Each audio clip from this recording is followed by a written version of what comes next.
தம்பி கல் ஒரு மடக்கு தான் குடிச்சிருக்கேன். களையை தோட்டத்துக்கு வண்டியில் வச்சு குடிச்சுக்கிட்டே போவேன். புரியுதா அவனுக்கு? நான் கல்லூரிக்கு படிக்க போகும்போது கல் குடிச்சு தான் போவோம். இந்த எங்கள் அண்ணன் வந்திருக்குமே, அங்கிட்டு இருக்காரா? இந்த பாரு, உலகத்தில் எந்த கல்லூரி வாசல் அது கல் கடை வச்சு பார்த்துருக்கியா? எங்களுக்காக தான் கல் கடை. எங்கள் பெரியப்பா வச்சுக்கிட்டு உட்காந்துருப்பார். போகும்போது குடிச்சிட்டு போவோம், வரும்போது வச்சுட்டு போவோம். வேலையே எங்களுக்கு படிக்கும்போது கல்லூரிக்கு போகிறதில்ல, கபடி விளையாடுறத, பந்தயம் கட்டி ஜெயிக்கிறத, பொரோட்டா திங்கிறது, கல் குடிக்கிறது, படம் பார்க்கறது. அதனால கல் என்பது இதெல்லாம் காலையில் ஏதாவது சாப்பிட்டியாப்பான்னு எங்கள் அப்பாவுக்கு கொண்டு வந்து, இது இப்போ பிளாஸ்டிக் குடுவையில் இருக்குது, மண்ணில் இருக்குது. அது வந்து சுரக்கா குடுவையில் வந்து இறக்கி இந்த ஒரு பண கல் 48 நாள் குடிக்கணுங்கிறார். ஒரு மண்டலம் ஒரு பண கல்லை வச்சிருவாப்புல.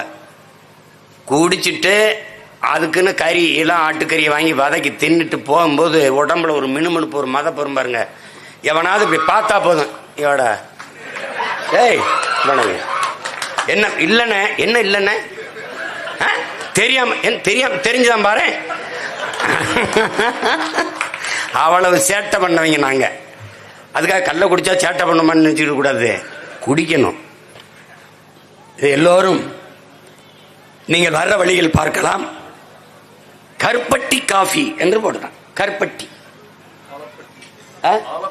ஆலப்பட்டி டைட்டிலோட போடுவான். கருப்பட்டி காஃபி. அதுல ஏன் இயற்கை உணவு முறைக்கு திரும்புது உலகம். ஆனால் உற்பத்தி அதுக்கு ஈடு கொடுக்க முடியல. அதனால மரபணுவை மாத்திக்கிட்டு இருக்கான்.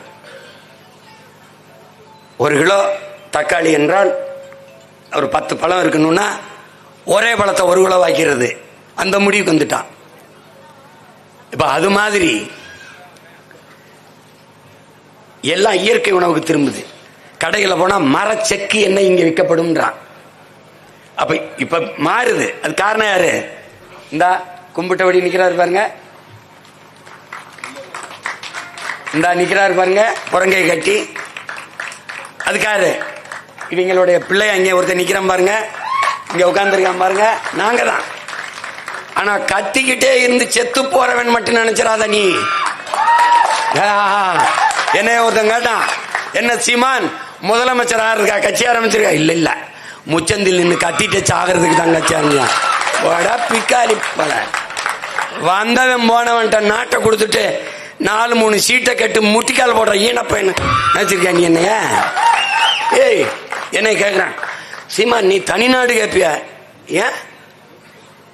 ஏன் தனிநாடு கேட்கணும்? பாரத நாடு பைந்தமிழர் நாடு, இந்திய நாடு என் நாடு. தம்பி மொத்த தேங்காயும் என்னது? உடைச்சு சில்லெடுத்து கடிக்கிற செதர் தேங்காய் உடைச்சு சில்லெடுத்து கடிக்கிற சின்ன பயல்களை நாங்க.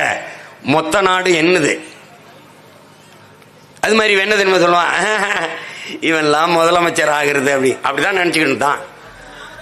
இவனெல்லாம் ஒரு ஆளா நினைச்சுக்கிட்டு தான். இப்ப நான் மட்டும்தான் ஒரு ஆளா தெரியுது அவங்களுக்கு. தம்பி 20 நாடுகள், 20 நாடுகளின் படை திரட்டி வந்து என் தலைவனோட சின்ன ஓட்டான் சிங்களன். இப்ப 20 கட்சிகள் சேர்ந்து அவன் நாட்டு சண்டை, என்னைக்கு என் வீட்டு சண்டை, வீட்டோட சண்டை. மகன் அப்புறம் ஒன்னும் பண்ண முடியல. நீ நான் கேட்கிற கேள்வி கேட்டாது பதில் இருக்கா? பதில் இருக்கா? அவதூறை தவிர ஒன்றை ஏதாவது இருக்கா? இப்ப இவ்வளவு பேர் நாங்க பேசணும்ல, அதை விட்டு நானும் எங்க அப்பாவும் கல் குடிச்சோம்ல, அதான் போடுவான். எல்லாரையும் சொல்லல, 2 தொலைக்காட்சி இருக்கு. என் தலைவனை நீ எந்த தொலைக்காட்சியில வளையொலியாவது காட்டியிருக்கியா? உன்னை தவிர்க்க முடியாம காட்ட வச்சிட்டேன் பாத்தியா நீ?